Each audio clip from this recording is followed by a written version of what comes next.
বৈঠক শুরুর আগে পুতিনকে অবাক করে দিয়ে তারই মাথার উপর B-2 বোমারু বিমানের ঝাঁক আকাশ ভেদ করে ঘুরতে থাকে। পুতিন মাথা উঁচু করে সেটা দেখেন। বিশ্লেষকরা বলছেন, বৈঠকের আগে পুতিনকে ভয় দেখাতেই এমন আয়োজন ছিল ট্রাম্পের। কিন্তু পুতিনকে তাতেও কাবু করা যায়নি। ট্রাম্প পুতিনের এবারের বৈঠক তেমন কোনো সিদ্ধান্ত ছাড়াই শেষ হয়েছে।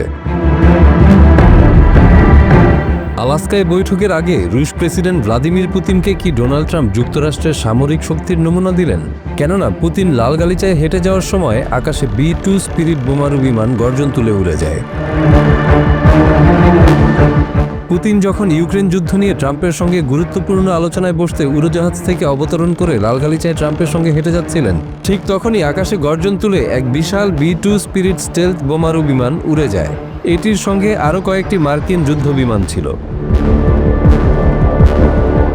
শক্তিশালী আকাশ প্রতিরক্ষা ভেদ করে B-2 যুদ্ধবিমান সহজেই নির্ভুল নিশানায় হামলা চালাতে সক্ষম। মার্কিন বাহিনী গত জুনে ইরানের পারমাণবিক স্থাপনাগুলোতে এই বোমারু বিমান দিয়েই হামলা চালিয়েছিল।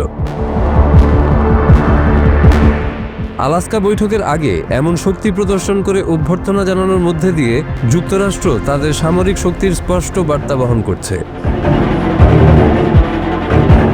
B-2 স্পিরিট ইতিহাসের সবচেয়ে ব্যয়বহুল সামরিক বিমান।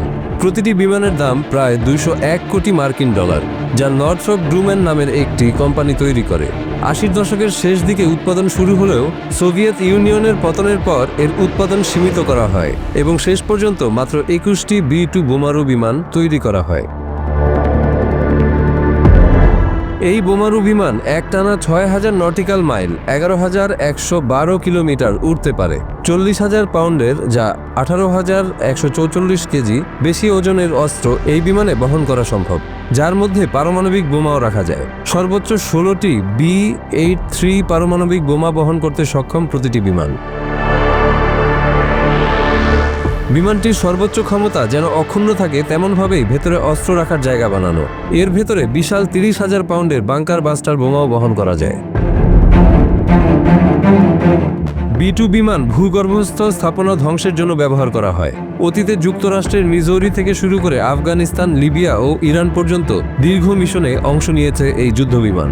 এবছরের জুনে ইরানের ফোর্দো গবেষণা কেন্দ্রে এমন 6টি বাংকার বাস্টার বোমা ব্যবহার করা হয়েছিল।